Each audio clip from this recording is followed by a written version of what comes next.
Olá pessoal, estamos aqui nessa quarta, 16 de janeiro, continuando com a nossa lição sobre a criação concluída. Eu vou para memorizar Gênesis 2:2, havendo Deus terminado no dia 7º a sua obra que fizera, descansou nesse dia de toda a sua obra que havia feito. Hoje nós chegamos realmente na parte central desse versículo, que é a questão do trabalho acabado. Quando Deus terminou o seu trabalho e, consequentemente, o que ele fez após o término desse trabalho. É isso que tem aí também, Carlos, nós somos jovens. Não, aqui mais uma vez vem explanar a questão que é algo que já comentamos ontem, que é a questão de não deixar confundir a questão do dia literal como se fosse dias. Então ele traz mais uma vez essa explicação, achei até um pouco repetitivo, né?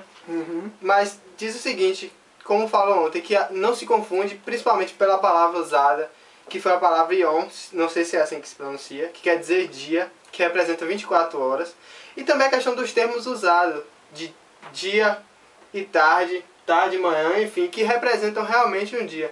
Agora, uma informação nova que traz na lição de hoje é que nós não devemos permitir que se confunda esses dias da criação com o que nós temos lá, com o texto que tem em 2 Pedro 3, 8 e 9, que diz o seguinte, ó.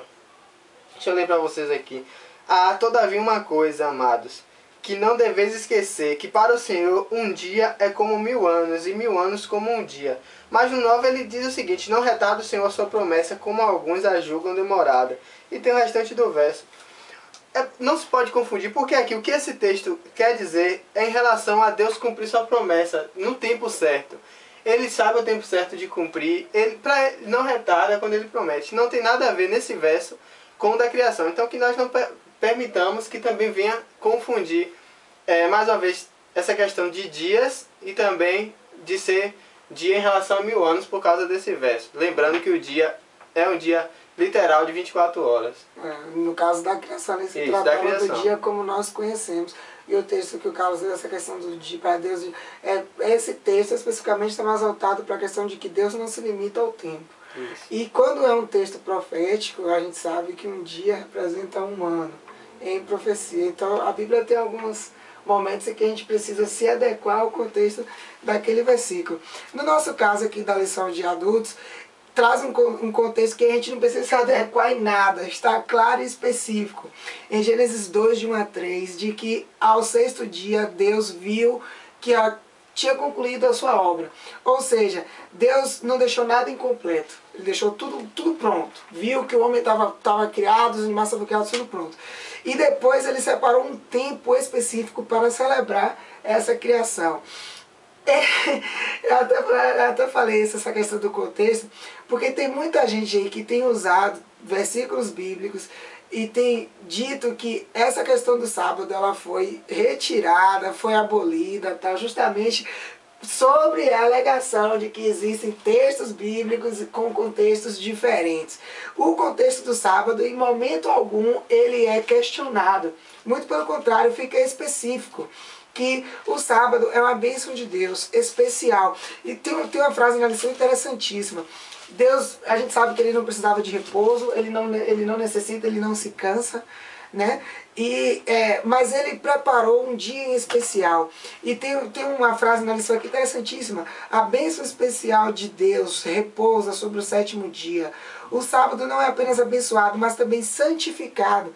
Qual é o sentido da palavra santificado? Uma coisa que é separada, especialmente dedicada a Deus. Ou seja, Deus deu um significado especial no sábado, no contexto do relacionamento entre Ele e os seres humanos. E um primeiro ponto, Deus, em relação ao sábado, primeiro Deus separou um tempo seu para se relacionar com as suas criaturas. Isso é interessante. Primeiro Deus, partiu de Deus essa atitude.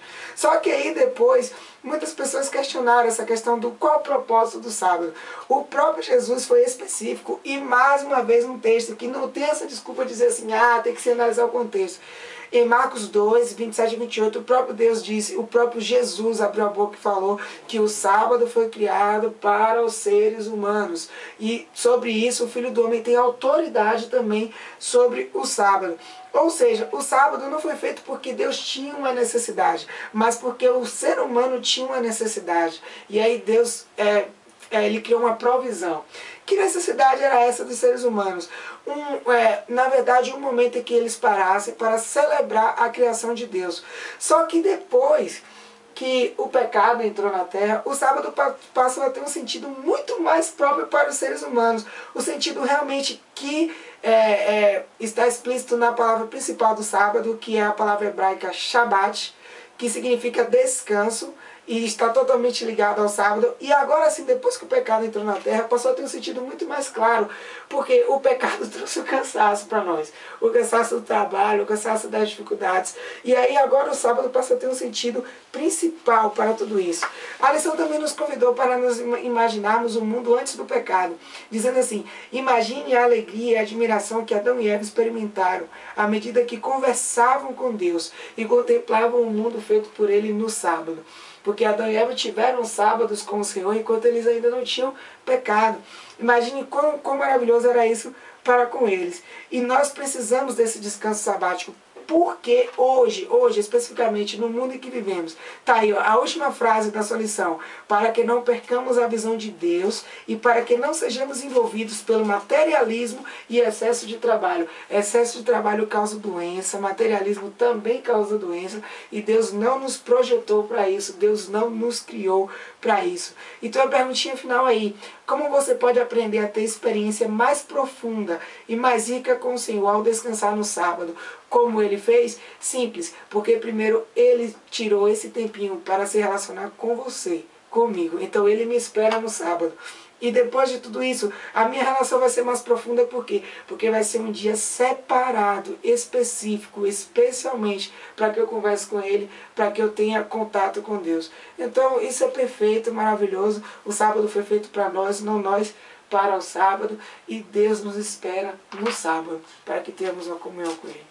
É isso aí, pessoal. Muito bom, né? Até amanhã, pessoal.